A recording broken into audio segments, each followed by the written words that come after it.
सीमा पे भी कोई जवान नहीं जाएगा देश की सुरक्षा के लिए? तब मोदी जी अपना झोला लेके गुजरात से दिल्ली क्यों आ गए थे? यार हमने कैसा प्रधानमंत्री चुन लिया, अजीबोगरीब बात करता है। रोटी देने वाला नहीं है कोई माँ बाप को। हर उस एक युवा के आंखों के आंसू से पूछिए जो आज अपने माँ बाप को बूढ़ा होता हुआ देख रहा है और उनके लिए कुछ नहीं कर पा रहा। तो जूते जूते मारते मारते तुम्हारा मुंह का एकदम समोसा बना देंगे। और तुम क्या करते हो, 92 नंबर पर कटप लाते हो, 92 पर लाते हो। ये तुम्हारे बाप से सोल्व होगा क्या? यार चुतिया समझ रखा है क्या तू? पागल है क्या? अगर नौकरियां नहीं दी गई और अब अगर रोजगार पे बात नहीं हुई तो इस देश का युवा गले में बेरोजगार का पट्टा डाल के घूमेगा। जो ये मीडिया सरकार के कहने पे ये दिखा रही है कि सब कुछ अच्छा चल रहा है, ये बहुत दिनों तक नहीं चलने वाला। इससे सरकार का ईगो इतना बढ़ चुका है कि आज सरकार खुद को देश से ऊपर समझने लगी है। आप कितने भी आंदोलन कर लो, कितने भी प्रोटेस्ट कर लो, आपकी बात पे कोई ध्यान देने वाला नहीं है। और पूछता है भारत, अब युवा पूछता है कि तुम कब हमारी खबर दिखाओगे। अर्नब पूछता है युवा कि तुम कब हमारी खबर दिखाओगे। अगर आज इस देश की सेलिब्रिटी, आज अगर इस देश का न्यूज चैनल आगे बढ़ा है तो वो हमने बढ़ाया है। आज देश का 2.5 करोड़ युवा अगर परेशान है तो इंटू 5 कर लो, 12.5 करोड़ लोग उससे जुड़े हुए हैं। और उन सबके मोबाइल घर में जब टीवियों में ये चैनल डीएक्टिवेट हो जाएंगे तो उनको समझ में आ जाएगा कि हम क्या चीज हैं। हम नेटफ्लिक्स, हॉटस्टार सबको अनसब्सक्राइब करा देंगे इस युवा और उनकी फैमिली मेंबर्स के मोबाइल से। तब आपको हमारी ताकत के बारे में पता चलेगा। ये तो हमारी प्लानिंग का एक बहुत छोटा सा हिस्सा है। इसके बाद अभी क्या करेंगे आप सोच भी नहीं सकते। ये आंदोलन अभी इस बात पे है कि सरकार को बात करने के लिए विवश करना है कि रोजगार पे बात कब होगी। इस देश के अंदर शिक्षित होने के मायने खत्म हो गए। आप बताइए, बीटेक करके आदमी घूम रहा है, बीटेक के कोई मायने नहीं रहे, एमबीए करके बच्चा घूम रहा है। ये एसएससी या गवर्नमेंट जॉब में आपको मालूम है इतनी भीड़ क्यों आई? क्यों लोग सरकारी नौकरी के पीछे भाग रहे हैं? क्योंकि प्राइवेट में नौकरियां खत्म हो गई और मोदी जी कहते हैं कि आप अपने मोहल्ले में नौकरी करो। आज जब मैंने ये वीडियो मोदी जी का देखा तो मुझे इतनी हंसी आई। मैं जरूर आपको ये सुनाना चाहूंगा, मेरा दिल है कि मैं ये वीडियो आपको सुनाऊं। आप देखें इस वीडियो को। ये हमारे मोदी जी और ये हमारे प्रधानमंत्री की कितनी बेहतरीन सोच है जिसकी कोई हद नहीं। आवाज सुन लीजिए, ये देखिए। छोटे-छोटे कारखाने लगे, हर गांव गली मोहल्ले में रोजगार का अवसर पैदा हो और नौजवान अपने ही इलाके में रोजगार कमाए ताकि शाम को अपने माँ बाप के पास जाकर के बैठ सके, माँ बाप के साथ सुख दुख बांट सके, माँ बाप के साथ बैठ करके रूखी सूखी रोटी खा सके। ये हमें करना है। ये बताइए, ये मोदी जी को करना है कि माँ बाप के साथ बैठ के रूखी सूखी रोटी खा सके। एक बात बताओ, दिल्ली और गांव में क्या अंतर रह गया? अगर सब अपने घर के आसपास ही रोजगार करेंगे, क्या मायने हैं इस मतलब के? तब तो फिर सीमा पे भी कोई जवान नहीं जाएगा देश की सुरक्षा के लिए। तब मोदी जी अपना झोला लेके गुजरात से दिल्ली क्यों आ गए थे? ये भी माँ बाप की सेवा करते और वहीं रोटी खाते। आपके को मैं 2 ऑप्शन देता हूं कि अपने गांव के आसपास 8,000 की नौकरी करके रूखी सूखी खाना पसंद करोगे, 60,000 की नौकरी के लिए दिल्ली आओगे और 1 महीने में घर जाओगे और माँ बाप के लिए भी अच्छे वस्त्र लेके जाओगे। कौन सा ऑप्शन आप सुनोगे? यार हमने कैसा प्रधानमंत्री चुन लिया, अजीबोगरीब बात करता है कि अपने मोहल्ले में नौकरी ढूंढो। क्या नौकरी ढूंढो? मोहल्ले के सारे कुत्तों को पकड़ के और शहर छोड़ के आऊं? ये नौकरी ढूंढूं गांव में? बताइए क्या करूं? अजीब बात कर रहे हैं।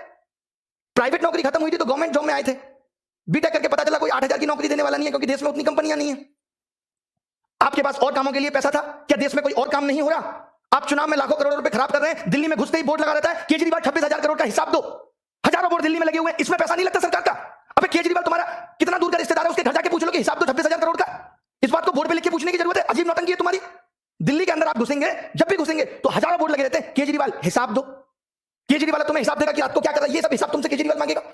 और मांगने तो फोन पे मांगो, तुम्हारे पास केजरीवाल का नंबर नहीं है। संसद में मांगो, विधानसभा के सत्र में मांगो। इन सब चीजों में एमसीडी में पैसा लगाने के लिए तुम्हारे पास पैसा है, नौकरी देने के लिए पैसा नहीं है। हलवा समझ के रखा है। चिताएं जला दे अपनी अपने परिवार की। रोटी देने वाला नहीं है कोई माँ बाप को। हर उस एक युवा के आंखों के आंसू से पूछिए जो आज अपने माँ बाप को बूढ़ा होता हुआ देख रहा है और उनके लिए कुछ नहीं कर पा रहा। आज 25-26 साल का बालक जो 4 साल से तैयारी कर रहा है बाप के पैसे पे, आज जब वो उनको बूढ़ा होता हुआ देख रहा है तो उसकी आंखों में आंसू के सिवाय कुछ नहीं है। क्या उसकी तमन्ना नहीं थी कि वो अपने माँ बाप को कुछ सुख सुविधा दे सके? बताइए, मोदी जी आपसे पूछता है, युवा पूछता है, भारत नहीं पूछ रहा। अर्नब नहीं हूं मैं, इनकी फैमिलियां नहीं है, इनका परिवार नहीं है। बट हार नहीं मानेंगे। मोदी जी ये देश आपका है तो ये हमारा भी है। हमने भी इस मिट्टी में जन्म लिया है, हम भी इस मिट्टी से प्यार करते हैं, हमारे अंदर भी देशभक्ति है। हम भी आपके उन फैसलों का समर्थन करते हैं जो आपने ठीक किए। बट जहां आप गलत हैं तो बोलेगी प्रजा। देख लीजिए क्या कहा था, चाहे अब्दुल कलाम साहब हो, किसी विद्यार्थी की सबसे महत्वपूर्ण जरूरी विशेषताओं में से एक है प्रश्न पूछना। प्रश्न पूछने में कोई संकोच नहीं है। अगर मैं गलत हूं तो कलाम साहब भी गलत थे और इनको गलत कहने वाला कोई पैदा नहीं हुआ।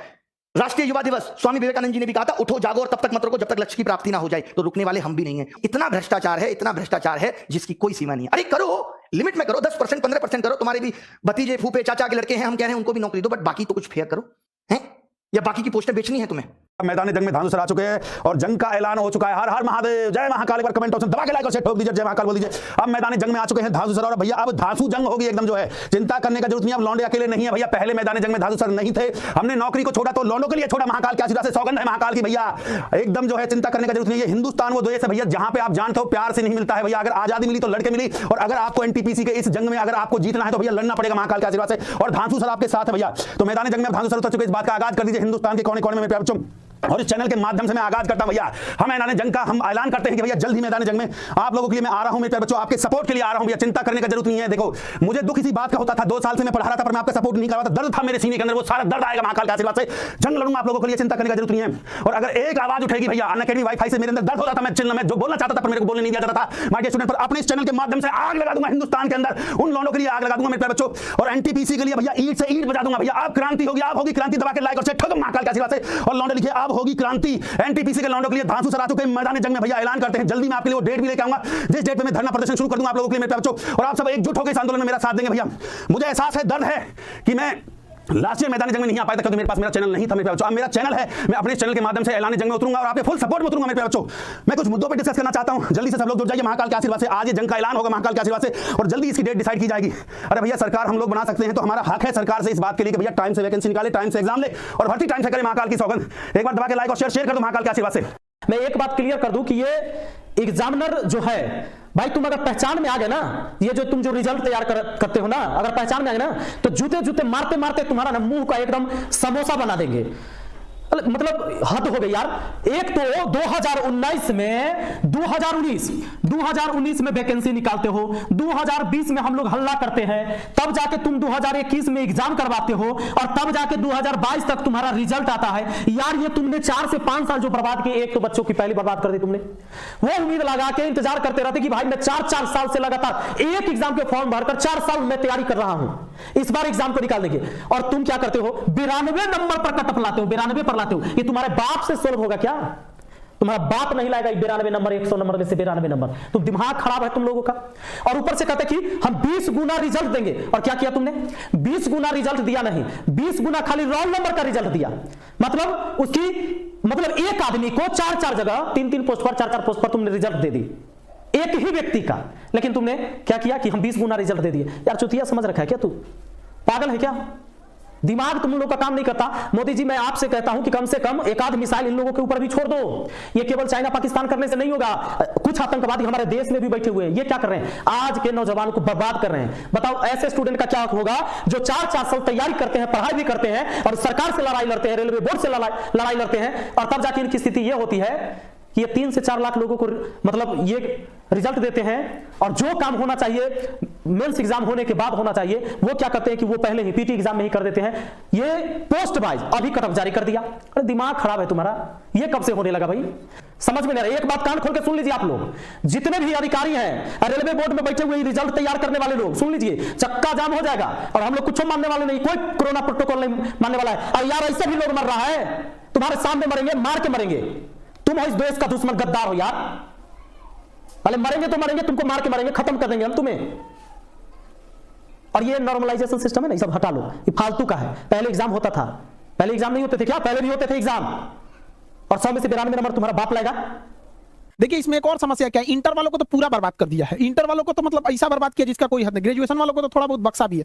इस वजह से देखिए, दूसरा है कि हम लोग जो 3 टीचर पॉलिसी थी कि भाई एक पहले हम पढ़ा देते थे, सारे टीचर पहले एक बार पढ़ाते, फिर दूसरे टीचर आएंगे उसको रिवीजन कराएंगे, तीसरे टीचर आके उससे क्वेश्चन पूछेंगे। और जो ऑफलाइन में आएंगे लड़के उनके लिए तो 4 टीचर पॉलिसी रखे, एक स्पेशल टीचर लाठी लेके खाली पीटने के लिए वहां पर।